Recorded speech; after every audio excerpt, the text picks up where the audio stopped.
오늘은 조금 급작스럽게 올라왔습니다. 그래서 여러분, 지난주에 청년부 설교했던 내용을 조금 이렇게 수정을 해서 오늘 함께 말씀의 은혜를 받고자 합니다. 그래서 여러분, 이 말씀 가운데 은혜를 받으시고 그 힘으로 승리하는 여러분들이 되시기를 주님의 이름으로 축복합니다.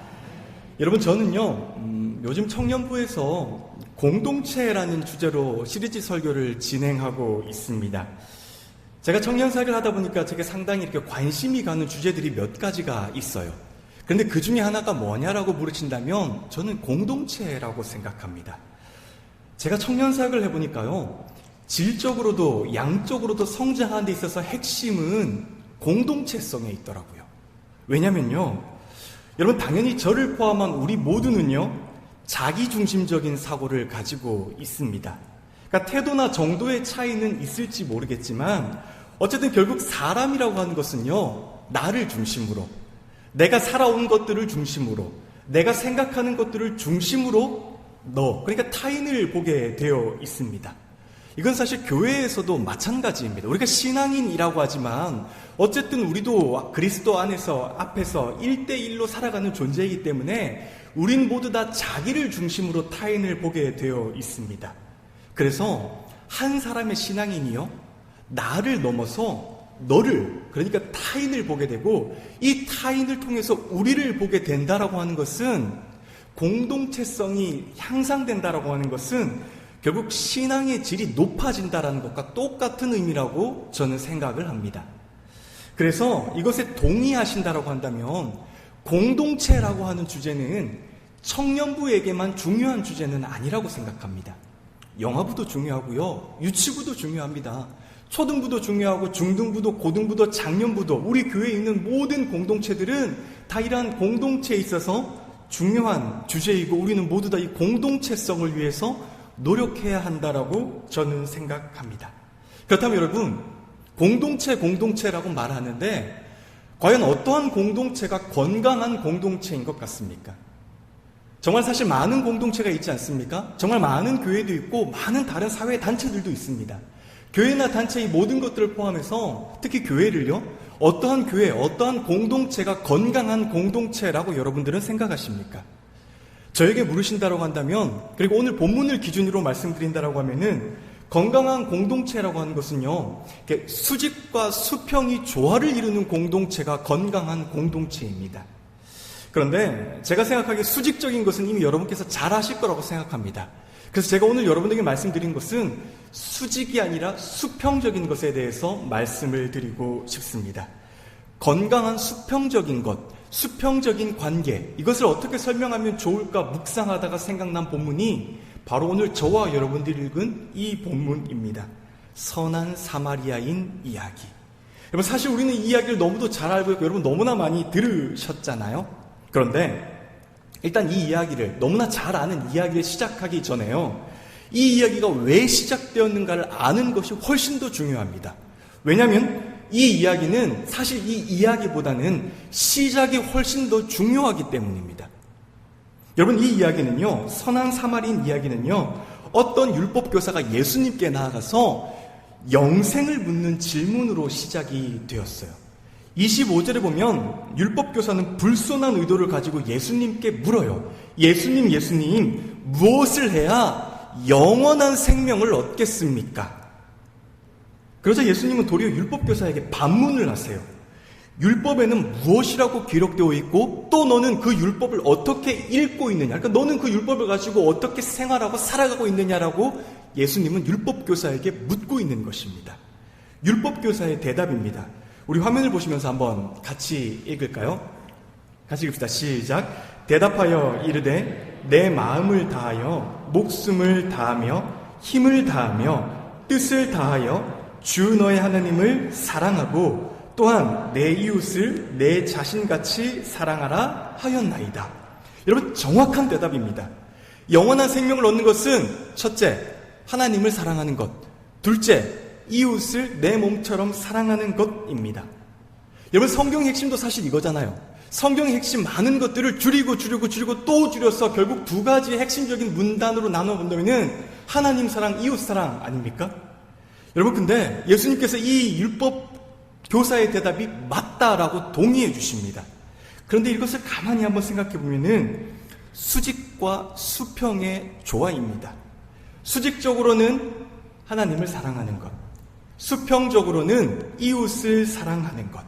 그러니까 영생이라고 하는 것은요, 결국 수직과 수평의 조화로 이루어진다라고 오늘 본문은 우리에게 말을 해주고 있습니다. 그런데 첫 번째 질문을 굉장히 대답을 잘했던 율법교사의 어깨에 힘이 들어갔어요. 왜냐하면 첫 번째 질문을 너무나 잘했고 예수님이 맞다라고 동의해 주셨거든요.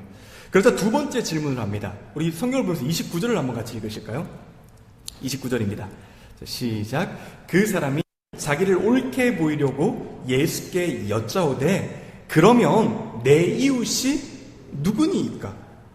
여러분, 율법교사는 수직적인 관계에 대해서 예수님께 묻지 않아요. 왜냐하면 사실 여러분, 수직적인 관계, 그러니까 인간이 하나님과 갖는 수직적인 관계는 크게 의심할 여지가 없기 때문입니다. 하나님과 자신의 신앙적인 관계에 대해서 그분을 사랑하는 것에 대해서 의심을 가지는 그리스도인은 없어요. 방향의 차이는 있겠죠. 높고 낮음의 차이는 있겠죠. 뜨거움과 차가움의 차이는 있겠죠. 그러나 중요한 것은 우리는 모두 하나님을 사랑한다라는 것이고 그런 사랑을 갖지 않고 이 자리에 앉아있는 사람은 단 하나도 없다라는 사실입니다. 우리는 모두 하나님을 사랑합니다. 여러분 하나님 사랑하시지 않습니까? 네, 감사해요. 네, 저도 하나님을 사랑합니다. 그러니까 여기서 문제는 두 번째, 수평적인 관계, 이웃 사랑에 관한 이야기입니다. 그래서 율법교사는 예수님께 이웃이 누구인지를 물었습니다. 여러분, 만약 오늘 율법교사가 저와 여러분에게 질문을 해요. 똑같이 질문을 해요. 그렇다라고 하면은 저의 이웃은 누구입니까? 라고 물었을 때 여러분은 뭐라고 대답하시겠습니까? 누가 여러분의 이웃입니까? 그냥 단순히 옆에 사는 사람이 이웃입니까? 아니면 나랑 친하고 나랑 마음이 되게 잘 맞고 봤을 때 되게 기분 좋은 사람이 여러분의 이웃입니까? 예수님께서는 이 율법교사의 질문에 직접적으로 답은 하지 않으십니다. 대신에 한 가지 이야기를 해주시죠. 그것이 바로 오늘 본문인 선한 사마리아인 이야기입니다. 선한 사마리아인 이야기는 이렇게 해서 예수님의 입에서 나오게 된 비유인 것입니다. 너무 잘 아는 이 이야기를 제가 다시 설명할 필요는 없을 것 같습니다. 그래서 이 내용을 다 담고 있는 그림으로 만나면 좋을 것 같다라는 생각이 들었습니다. 여러분, 이 그림을 한번 보시겠습니까? 여러분, 지금 이렇게 저와 여러분이 보고 있는 이 그림은요, 빈센트 반 고흐가 1890년에 그린 선한 사마리아인이라는 그림입니다. 굉장히 유명한 그림이에요. 오늘 본문인 선한 사마리아인을 주제로 그린 명화는 되게 많습니다, 여러분. 그런데 개인적으로요, 많은 명화들 중에 가장 마음에 드는 명화를 하나 골라보라고 한다면 저는 단연코 이 그림을 꼽습니다. 고흐가 그린 이 그림. 여러분, 잠깐 시간을 드릴 때 한번 이 그림을 한번 잘 살펴보시겠어요? 잘 보이시죠? 네, 이 그림을 그냥 한번 살펴보시기 바랍니다.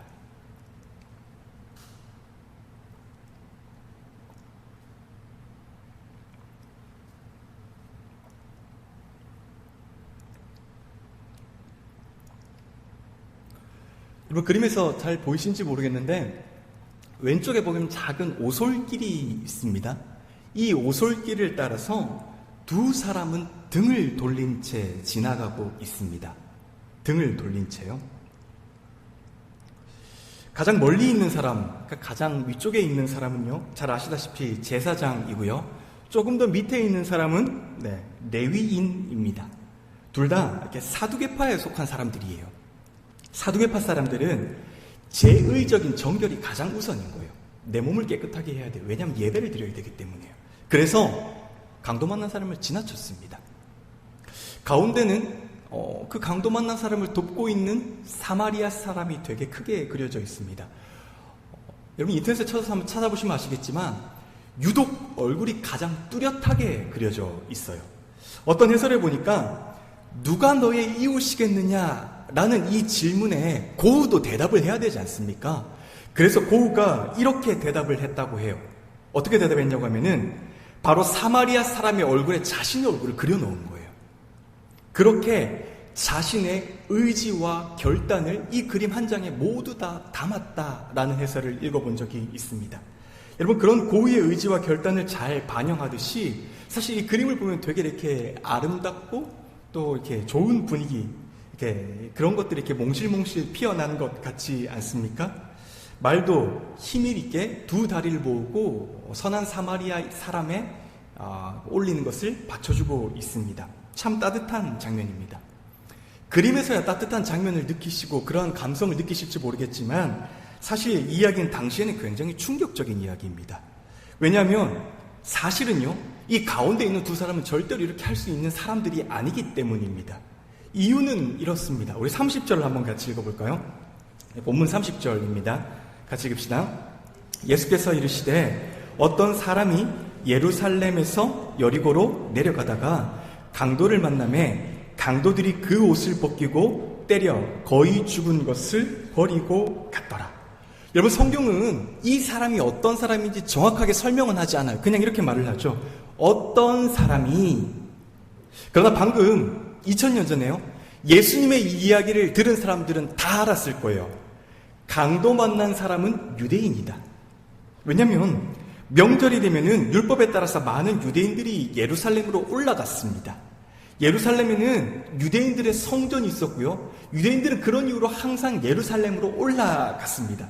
그 성전은 유대인의 성전이에요. 사마리아 사람들의 성전은 멀리 그리심산이라는 곳에 떨어져 있었습니다. 그러니까 사마리아 사람들이 사실 예루살렘으로 향하는 길을 다니는 것은 쉽지 않은 일이고 일반적인 일이 아닙니다. 극히 드물었어요. 여기 성경은 이렇게 올라갔다 내려갔다라는 표현을 쓰지 않습니까? 여러분, 올라갔다라는 표현을 쓰는 이유는 예루살렘은요, 해발 750m 고지대에 있는 도시입니다. 반대로 여리고는요, 해수면보다 250m나 더 낮은 아래쪽에 마이너스 250m인 도시입니다. 그래서 예루살렘으로 갈 때는 올라가야 하는 것이고 반대로 여리고로 갈 때는 내려가야 하는 것이죠. 둘 사이가 거의 1km나 차이 나지 않습니까? 그래서 올라갈 때는 급한 오르막이었고 내려올 때는 험한 내리막길이었습니다. 그러다 보니까 이 길은 좁고 험했고요. 실제로 그 당시에 종종 강도 사건이 발생을 했었습니다. 그러니까 예수님께서 말씀하신 이 이야기는 예수님께서 허무맹랑하게 지어내신 이야기가 아니라 실제로 당시에 종종 발생하고 있었던 강도 사건을 예수님께서 말씀하고 있는 중인 거죠. 그래서 이 이야기를 들은 많은 사람들은 강도당한 사람이 유대인이었다라는 사실을 굳이 설명하지 않더라도 모두 알고 있고 이해하고 있다라는 것이죠. 문제는요, 이 유대인을 구한 사람이 사마리아 사람이라는 거예요. 당시 유대인과 사마리아는 거의 원수였습니다. 둘은 원래는 형제였어요. 나라가 갈라지고부터 사이가 좋아지지 않았고 나라가 멸망당한 이후에는 극히 좋아지지 않았어요. 두 나라의 멸망과 함께 서로가 서로를 향한 증오가 훨씬 더 커져버렸고요. 특히 유대인은 사마리아 사람을 사람 취급도 하지 않았습니다. 그래서 유대인은 사마리아 사람을 만나지 않았고 사마리아 사람이 유대인을 상종도 하지 않았습니다. 실제로 여러분, 우리가 10장을 읽었는데 9장에 보면은 예수님은 예루살렘을 이렇게 올라가시는 길에 사마리아에서 하룻밤 자고 가시려고 계획하는 것이 9장에 등장을 해요. 사실 이것도 대단한 일이거든요. 유대인은 아무도 사마리아 영토로 들어가지 않아요. 근데 예수님은 특별한 분이시고 사랑이 넘치시는 분이었는지 그런 사마리아 영토로 들어가서 하룻밤 주무시고 가시겠다라고 굉장히 쇼킹한 이야기를 하십니다. 이것도 대단한 일인데 중요한 것은 사마리아 사람들이요, 예수님께서 들어오겠다, 하룻밤 묵겠다라고 하셨는데 예수님도 유대인이란 이야기로 받아들이지 않습니다.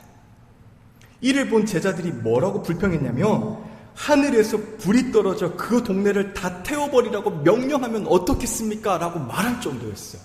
그러니까 유대인과 사마리아인의 반목은 너무도 오래됐고 친할래야 친할 수 없는 극도로 벌어진 반목 상태였던 것이죠. 그런데 지금요, 예수님의 이 이야기에서 유대인은, 그러니까 강도 만난 유대인은 같은 유대인에 의해서는 버려졌고요. 그렇게 철천지 원수로 여겨졌던 사마리아인에 의해서 지금 구해졌다라는 굉장히 충격적인 이야기인 것이죠. 그러니 지금 예수님의 이야기는 굉장히 당황스러운 거예요.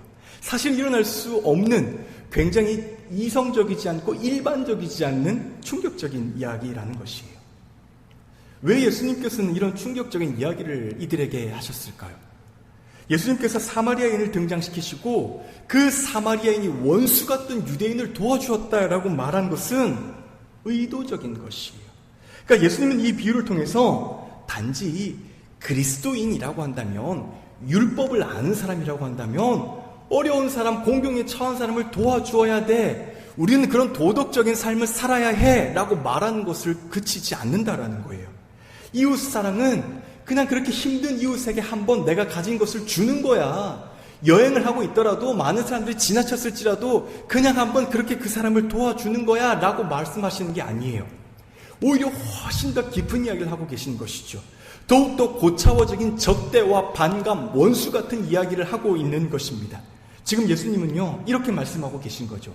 사랑이라고 하는 것은 인종도, 역사도, 편견도, 문화도, 성별도, 우리가 가지고 있는 모든 것들을 다 뛰어넘는 거야 라고 말씀하고 계시는 것입니다. 누가 우리의 이웃입니까? 누가 내 이웃입니까? 율법교사의 질문에 예수님은 지금 원수까지도 너의 이웃이야, 그런 원수를 내 몸처럼 사랑해야 해 라고 말씀하시면서 내 이웃이라는 범주 안에 지금 원수까지도 집어넣고 계시는 것입니다.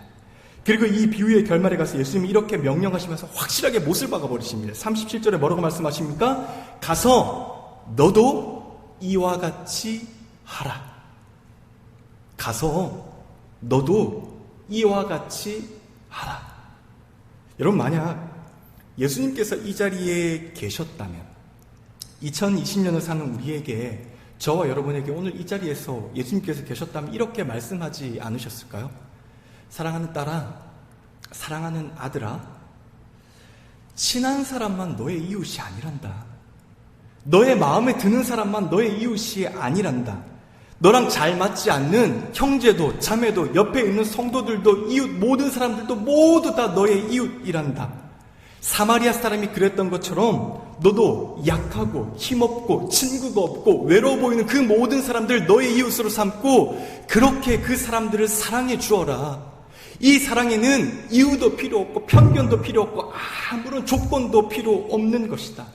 편견을 가지지 말고 원수라는 핑계를 대지 말고 그냥 사마리아 사람처럼 이유를 만들지 말고 그를 그렇게 사랑해 주어라 라고 말씀하지 않으실까요?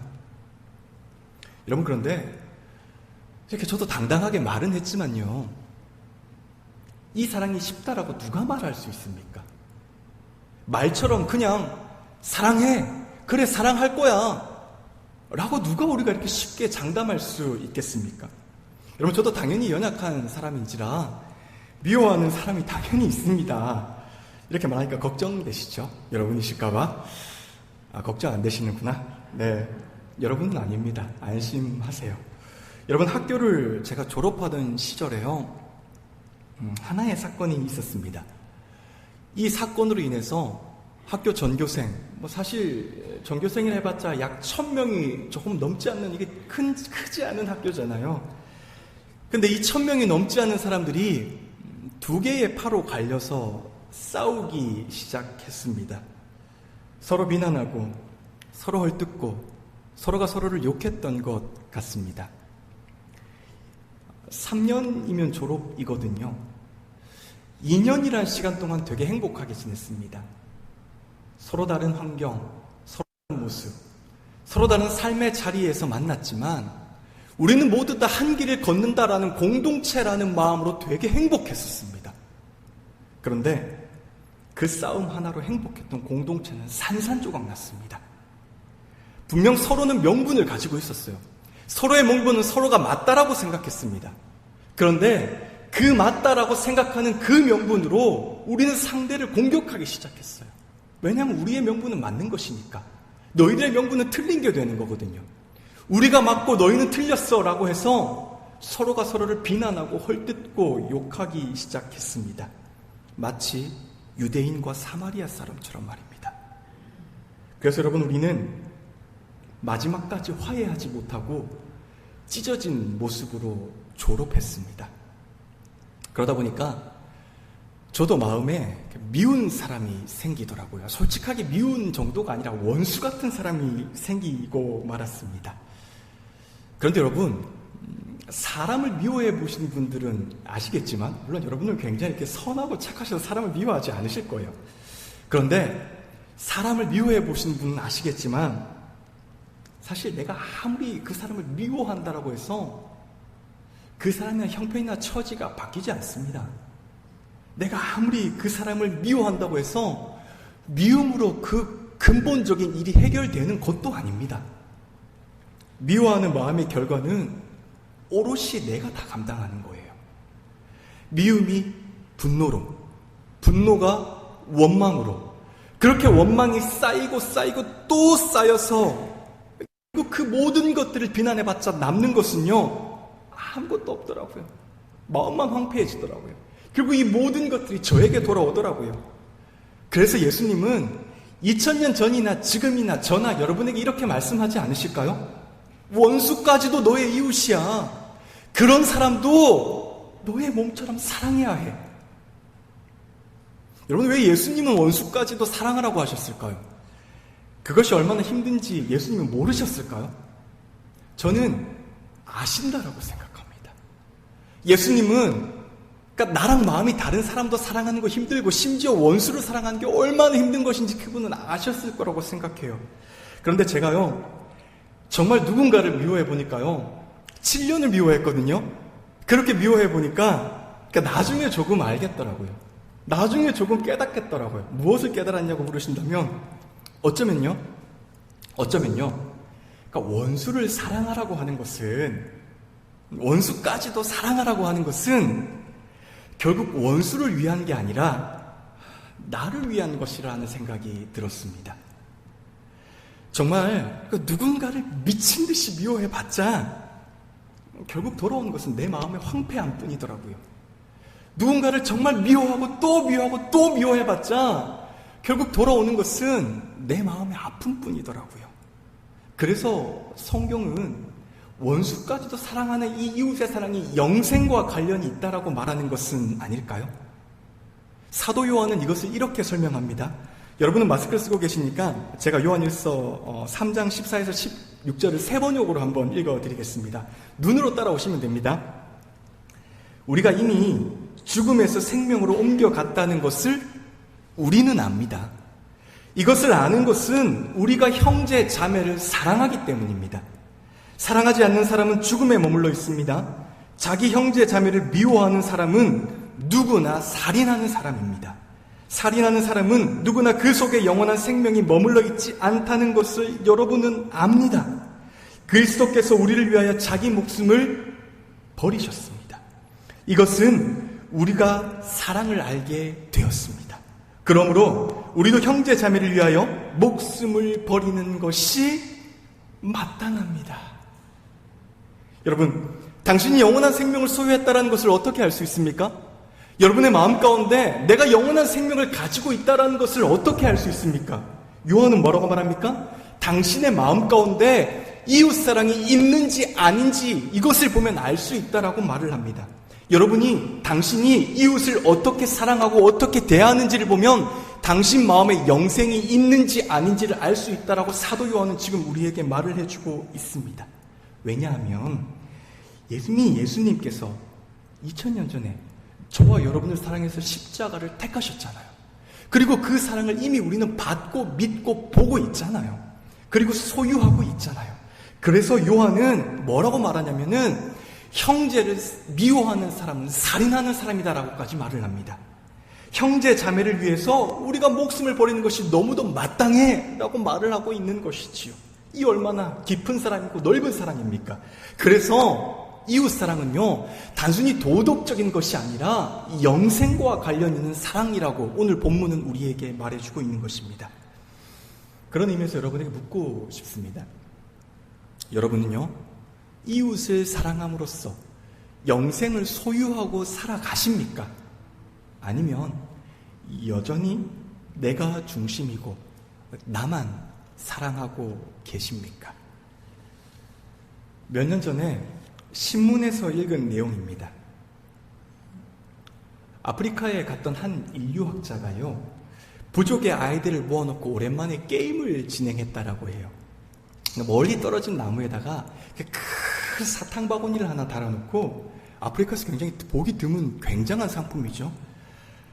아이들에게 멀리 떨어지게 한 다음 가장 먼저 달려간 아이에게, 1등한 아이에게 저기에 있는 사탕 바구니 모두를 주겠다라고 약속했습니다. 인류학자는 아이들을 저 뒤에 세워놓고 아이들에게 외쳤습니다. 시작! 그때 아이들이요, 모두 손을 잡고 같이 뛰어갔다라고 합니다. 함께 달려갔고 함께 마지막에 그 결승선으로 들어갔다라고 해요. 그리고 그 사탕을 누구 하나 없이 웃으면서 즐겁게 나누어 먹었다라고 해요. 놀란 인류학자가 아이들에게 물었어요. 아니, 1등 하면은, 가장 먼저 들어가면은 저기에 있는 사탕 바구니 모두 다 네 거야. 모두 다 네 마음대로 먹을 수 있는 거야. 그런데 왜 모두 다 함께 같이 가는 거야? 왜 모두 다 같이 들어간 거지? 그때 아이들이 모두 다 한 목소리로 이렇게 대답을 했다고 해요. 우분투, 우분투, 우분투. 우분투는 아프리카 반투족의 말로써 너가 있기 때문에 내가 있다, 우리가 있기 때문에 내가 있다라는 공동체 말을 표현하는 거예요. 그리고 한 아이가 이렇게 인류학자에게 덧붙였다라고 해요. 혼자 사탕을 다 가지면 나머지 아이들이 슬프잖아요. 나머지 아이가 슬픈데 어떻게 나만 행복할 수 있는 거죠? 여러분, 공동체 안에 누군 아픈데 어떻게 나만 행복할 수 있는 거죠? 공동체 안에 누군가는 울고 있는데 어떻게 나만 행복할 수 있는 거죠? 누군가는 몇 주째 보이지 않고, 누군가는 어떻게 되었는지 아무도 모르고, 누군가는 슬픔과 아픈 마음으로 힘들어하고 있는데 어떻게 나만 은혜 받고 나만 행복할 수 있는 것인가요? 나 혼자 살기도 벅찬 세상이에요. 제가 어리긴 하지만 맞는 것 같습니다. 저도 그렇게 느낄 때가 많으니까요. 요즘은 더 어렵지 않습니까? 코로나 때문에 뭔 자꾸 하지 말라고 하지, 모이지 말라고 하지, 안 그래도 힘든데 자꾸 당국은 뭐라고 말을 하지. 그러다 보니까 얼굴 한번 보는 것도 쉽지 않은 것 같습니다. 이런 일들, 저런 일들이 우리를 참 어렵게 합니다. 그런데 여러분, 예수님께서는요, 하나님께서는요, 성경은요, 쉽지 않은 세상이라고 해서, 모든 사람들이 그렇게 살아간다라고 해서, 사람들이 그게 맞는 방법이라고 말을 한다고 해서 우리도 그렇게 살라라고 한 번도 말씀하신 적이 없습니다. 우리에게, 그리스도인에게, 저에게, 여러분에게 혼자서만 잘 사는 게 최고야 라고 말씀하지 않으십니다. 너 혼자 신앙생활 하는 게 최고야, 혼자서 열심히 달려가는 게 최고야, 혼자서 주님 안에서 장성한 분량으로 살아가는 게 최고야 라고 단 한 번도 말씀하지 않으세요. 절대로 그렇게 말씀하지 않으십니다. 오히려 늦어도요, 함께 가는 거예요. 늦어도요, 함께 사는 거예요. 늦어도요, 함께 걷는 것이고, 함께 아파하는 것이고, 함께 우는 것이고, 함께 웃는 것이에요. 그런 공동체에 우리라는 이름을 붙일 수 있는 겁니다. 그리고 그런 공동체에 영생이 있는 겁니다. 우리라는 공동체를 아무나 사용한다고 해서 그 모든 공동체에 영생이 있다라고 저는 생각하지 않습니다. 그리고 그 모든 공동체가 우리라는 이름에 합당하다라고 생각하지도 않습니다. 왜냐하면 그렇게 우리라고 붙일 수 있는 공동체는 예수님의 사랑을 가지고 있는 공동체여야 하기 때문입니다. 그리고 하나님은요, 예수님은요, 지금도 그런 공동체를 찾고 계신다고 저는요, 확신합니다. 사랑하는 여러분들, 그런 의미에서 여러분에게 다시 한번 묻고 싶습니다. 여러분은 영생을 소유하고 계십니까? 옆에 있는 형제와 자매, 다른 그리스도인들을 사랑하는 것으로 그것을 증명할 수 있습니까? 아니면 여전히 나만, 내가 중심인 삶을 살아가고 있는 중입니까? 여러분, 저는요, 여러분 한 분 한 분이 모두 다 행복한 그리스도인이 되셨으면 좋겠습니다.